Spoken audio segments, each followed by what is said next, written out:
मुंबई की बारिश हमेशा से ही अजीब होती है। कभी ये सुकून देती है तो कभी दिल में दबी हुई आग को भड़का देती है।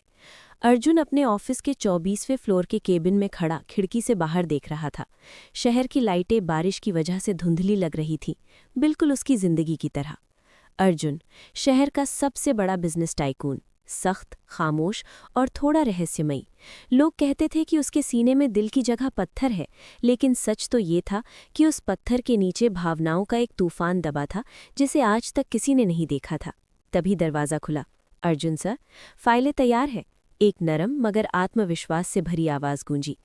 वो मायरा थी, अर्जुन की नई असिस्टेंट। पिछले 2 महीनों में मायरा ने अर्जुन की नीरस जिंदगी में वो हलचल मचा दी थी जो सालों से किसी ने नहीं की थी। मायरा ने सफ़ेद रंग की शिफॉन साड़ी पहनी थी। बारिश की कुछ बूंदें उसके बालों पर अभी भी मोतियों की तरह चमक रही थीं। अर्जुन मुड़ा। उसका चेहरा सपाट था, पर उसकी गहरी आंखों की नज़र मायरा के चेहरे पर जाकर ठहर गई। इतनी देर तक क्यों रुकी तुम? मैंने कहा था घर चले जाओ। मायरा ने एक कदम आगे बढ़ाया। उसके बदन से चंदन और बारिश की मिट्टी की मिली जुली महक आ रही थी, जिसने अर्जुन की इंद्रियों को जगा दिया। काम अधूरा था सर, और बाहर मौसम थोड़ा ज्यादा ही खराब है। अर्जुन उसके करीब आया, इतना करीब कि मायरा उसकी सांसों की गर्मी अपनी त्वचा पर महसूस कर सकती थी। ऑफिस की लाइटें मध्यम थीं। बाहर बिजली कड़की और पूरा केबिन एक पल के लिए रोशनी से भर गया। मौसम बाहर खराब है या तुम्हारे दिल में कुछ और चल रहा है? अर्जुन की आवाज़ भारी और मखमली थी। मायरा ने नज़रें उठाईं। अर्जुन की आंखों में एक ऐसी चमक थी जो उसे अंदर तक पिघला रही थी। आप जानते हैं मैं क्या महसूस करती हूँ, मायरा ने फुसफुसाते हुए कहा। अर्जुन ने अपना हाथ उठाया और मायरा के भीगे बालों की एक लट उसके कान के पीछे की। उसका स्पर्श मायरा के शरीर में बिजली की तरह दौड़ा। अर्जुन की उंगलियां मायरा की गर्दन के पीछे जाकर रुक गईं, जहां उसकी नब्ज तेज धड़क रही थी। मायरा, तुम जानती हो मैं क्या कर सकता हूँ? अर्जुन ने धीरे से कहा। उसकी आवाज़ में एक जुनून था। मैं तुम्हें तबाह कर सकता हूँ या तुम्हें दुनिया की हर खुशी दे सकता हूँ। मायरा ने अर्जुन की शर्ट का कॉलर पकड़कर उसे अपनी तरफ खींचा। उनके लबों के बीच सिर्फ कुछ इंच का फासला था। तो देर किस बात की है? तबाह कीजिए या अपना बनाइए, पर यह खामोशी अब बर्दाश्त नहीं होती। बाहर बारिश और तेज हो गई। ऑफिस की कांच की खिड़कियों पर पानी की बूंदें एक अलग ही संगीत पैदा कर रही थीं। अर्जुन ने मायरा की कमर में हाथ डाला और उसे अपनी तरफ इतने जोर से खींचा कि दोनों के शरीर एक दूसरे में समा गए। अर्जुन ने झुककर मायरा की गर्दन पर अपने होंठ रखे और मायरा के मुंह से एक हल्की सी आह निकली, जो उस खामोश कमरे में गूंज उठी। ये तो सिर्फ शुरुआत थी। इस रात की आग इतनी आसानी से बुझने वाली नहीं थी। अर्जुन ने मायरा को अपनी बाहों में उठा लिया। ऑफिस का वो आलीशान केबिन अब उनके निजी संसार में तब्दील हो चुका था। उसने धीरे से उसे वहां रखे सोफे पर बैठाया, लेकिन खुद उससे दूर नहीं हुआ। उसकी आंखें मायरा के चेहरे के हर नक्श को ऐसे पढ़ रही थीं जैसे वो कोई अनमोल किताब हो। मायरा की साड़ी का पल्लू कंधे से थोड़ा सरक गया था और उसकी धड़कनें साफ देखी जा सकती थीं। तुम्हें डर नहीं लगता? अर्जुन ने उसके चेहरे को सहलाते हुए पूछा। मायरा ने उसका हाथ पकड़कर अपने दिल पर रख लिया। डर उससे लगता है जिसे खोने का गम हो। मुझे तो बस आपके करीब आने की चाहत थी। अर्जुन ने अपना सिर झुकाया और उसके माथे को चूमा। वो चुंबन लंबा और गहरा था। धीरे धीरे वो नीचे की ओर बढ़ा। जब उसके होंठ मायरा के होंठों से मिले तो वक्त जैसे ठहर गया। ये केवल एक शारीरिक खिंचाव नहीं था, बल्कि 2 रूहों का मिलन था जो सालों से एक दूसरे की तलाश में थीं।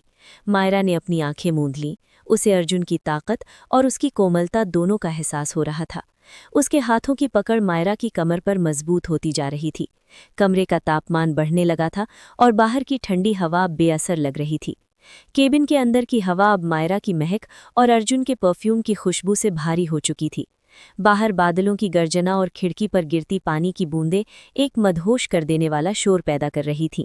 अर्जुन ने मायरा के होठों से अपने होंठ हटाए, लेकिन उनकी दूरियां अभी भी ना के बराबर थीं। अर्जुन की सांसें तेज थीं। उसने मायरा की आंखों में देखा, जहां समर्पण और चाहत का एक समंदर हिलोरे मार रहा था। मायरा, इस दरवाजे के बाहर एक अलग दुनिया है। वहां मैं तुम्हारा बॉस हूं और तुम मेरी असिस्टेंट। लेकिन इस कमरे में, इस वक्त, मायरा ने अपनी उंगली अर्जुन के होंठों पर रख दी।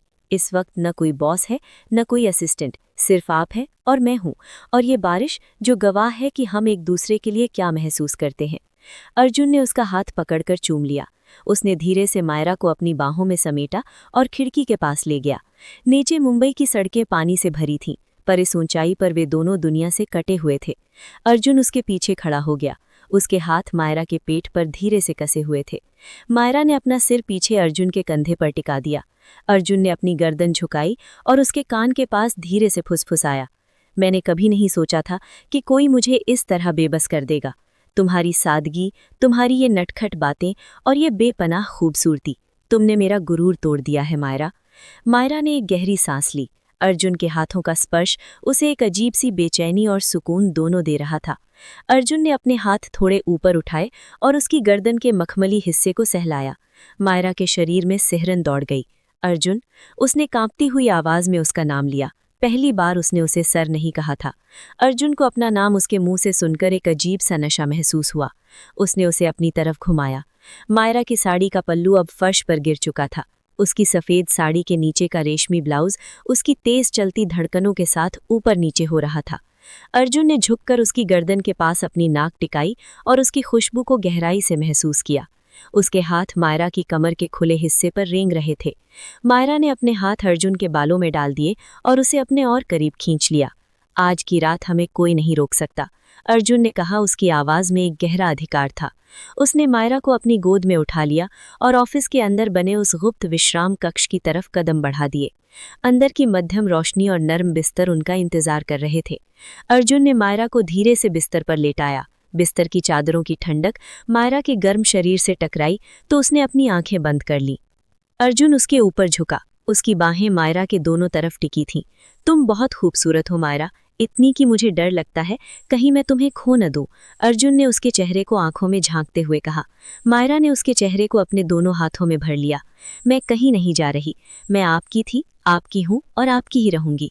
जैसे ही अर्जुन ने दोबारा उसके होठों को छुआ, कमरे की खामोशी उनकी टूटती सांसों और दिल की धड़कनों से भर गई। बाहर की बारिश अब और भी भीषण हो गई थी, मानो इस अधूरी दास्तान के मुकम्मल होने का जश्न मना रही थी।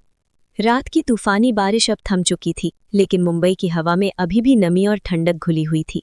अर्जुन के केबिन के अंदर बने उस छोटे से कमरे में सूरज की पहली किरण ने खिड़की के पर्दों के बीच से झांककर बिस्तर पर बिखरी हुई चादरों को छुआ। मायरा की आंखें धीरे से खुली। उसे अपनी कमर पर एक भारी और मजबूत हाथ का एहसास हुआ। वो अर्जुन की बाहों में कैद थी। अर्जुन अभी भी सो रहा था। उसका चेहरा बेहद मासूम और शांत लग रहा था। मायरा ने चुपके से उसकी तरफ देखा। उसके बिखरे हुए बाल उसके माथे पर गिर रहे थे। उसने धीरे से उसका नाम लिया। अर्जुन की आंखें खुली और उसके चेहरे पर एक ऐसी मुस्कान आई जो उसने कभी किसी को नहीं दी थी। गुड मॉर्निंग, उसकी भारी आवाज़ गूंजी। मायरा शर्मा गई। अर्जुन ने उसे और पास खींच लिया। आज कहीं जाने का मन नहीं है, उसने कहा।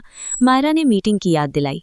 अर्जुन ने मजाक में हुक्म दिया कि आज कोई मीटिंग नहीं होगी, फिर गंभीर होकर बोला कि वो उसे छिपकर प्यार नहीं करना चाहता। तैयार होते वक्त अर्जुन ने अपनी माँ की निशानी वाला प्लैटिनम लॉकेट मायरा के गले में डाल दिया और कहा कि अब ये दुनिया को बताएगा कि वो किसकी है।